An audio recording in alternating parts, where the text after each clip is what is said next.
Parliament budget സമ്മേളനത്തിന് ഇന്ന് തുടക്കമാവുകയാണ്. രാഷ്ട്രപതിയുടെ നയപ്രഖ്യാപനം രാവിലെ 11 മണിക്ക് നടക്കും.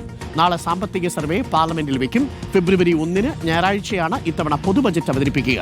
ബജറ്റിൽ നിയമസഭാ തെരഞ്ഞെടുപ്പ് മുന്നിൽ കണ്ട് വമ്പൻ പ്രഖ്യാപനങ്ങൾ ഉണ്ടായേക്കുമെന്നാണ് നമ്മൾ പ്രതീക്ഷിക്കുന്നത്. പാർലമെന്റിനകത്തും പുറത്തും പ്രതിഷേധം തുടരാനാണ് ഇന്ത്യ മുന്നണിയുടെ തീരുമാനം. പി ആർ സുനിലുണ്ട് കൂടുതൽ വിവരങ്ങളുമായി. P R Sunil, very good morning. P R Sunil, വീണ്ടും ഒരു ബജറ്റ് കാലം. നമുക്ക് സംസ്ഥാന ബജറ്റ് 30-ാം തീയതി, 29-ാം തീയതി, പാർലമെന്റിൽ കേന്ദ്ര ബജറ്റ് 1-ാം തീയതി. വലിയ വാരിക്കോരിയുള്ള പ്രഖ്യാപനങ്ങൾക്ക് സാധ്യതയുണ്ട്. പ്രത്യേകിച്ച് പശ്ചിമബംഗാൾ, തമിഴ്നാട്, കേരളം അടക്കമുള്ള സംസ്ഥാനങ്ങളിൽ തെരഞ്ഞെടുപ്പ് വരുന്ന സാഹചര്യത്തിൽ വലിയ പ്രതീക്ഷകളാണ്. എയിംസ് അടക്കം ഒരുപാട് കാര്യങ്ങൾ കേരളവും പ്രതീക്ഷിക്കുന്നുണ്ട്. വാരിക്കോരി നൽകാനുള്ള സാധ്യതയുണ്ടോ? GST വന്നതിന് ശേഷം ബജറ്റിലെ പ്രഖ്യാപനങ്ങൾ വേറൊരു രീതിയിലായിട്ട് മാറിയിട്ടുണ്ട്. എങ്കിലും നമ്മൾ പ്രതീക്ഷ കൈവിടുന്നില്ല. ജനപ്രിയ ബജറ്റ് ആകാനാണോ സാധ്യത? P R Sunil.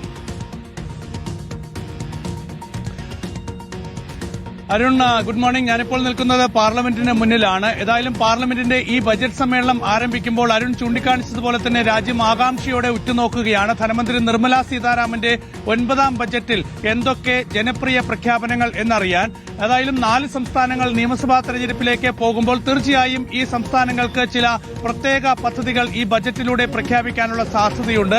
ഈ തെരഞ്ഞെടുപ്പിൽ അതൊക്കെ തന്നെ ചർച്ചയാക്കാനുള്ള ശ്രമം കേന്ദ്ര സർക്കാർ നടത്താനുള്ള സാധ്യതയുണ്ട്. അതോടൊപ്പം തന്നെ സാമ്പത്തിക മേഖലയിൽ എന്തൊക്കെ ഊന്നൽ നൽകിക്കൊണ്ടുള്ള പ്രഖ്യാപനങ്ങൾ ഉണ്ടാകും എന്നൊക്കെ ആകാംക്ഷയോടെ എല്ലാവരും കാത്തിരിക്കുകയാണ്. ധനക്കമ്മി 4.4% നിന്ന് അടുത്ത സാമ്പത്തിക വർഷം 4.2% എത്തുന്ന രീതിയിലുള്ള ഒരു സാമ്പത്തിക ക്രമമായിരിക്കും ധനമന്ത്രി നിർമ്മല സീതാരാമൻ ആസൂത്രണം ചെയ്യുക എന്നാണ് ധനമന്ത്രാലയ വൃത്തങ്ങളൊക്കെ തന്നെ പറയുന്നത്. സാമ്പത്തിക വളർച്ച 7.3% എത്തും എന്ന പ്രതീക്ഷയും കേന്ദ്ര സർക്കാർ വെച്ചു പുലർത്തുന്നുണ്ട്. IMFന്റെ പ്രഡിക്ഷൻ അനുസരിച്ച് അത് 6.5-നും 7%-നും ഇടയിലാണ്.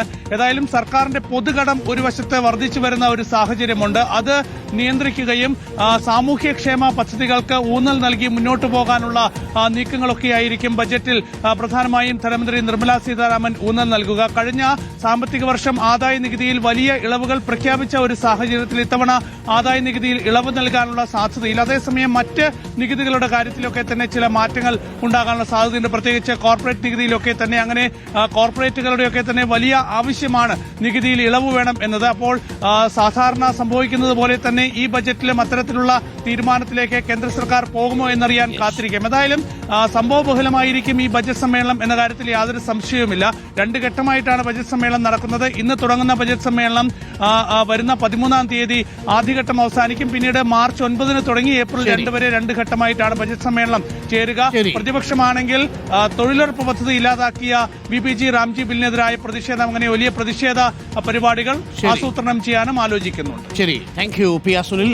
പി ആർ സുനിലാണ് വിവരങ്ങൾ നൽകിയത്. പ്രിയപ്പെട്ട പ്രേക്ഷകരെ, പ്രതീക്ഷയോടെ കാത്തിരിക്കാം 29-ാം തീയതിയുള്ള നാളത്തെ നമ്മുടെ സംസ്ഥാന ബജറ്റിനും 1-ാം തീയതിയുള്ള കേന്ദ്ര ബജറ്റിനും.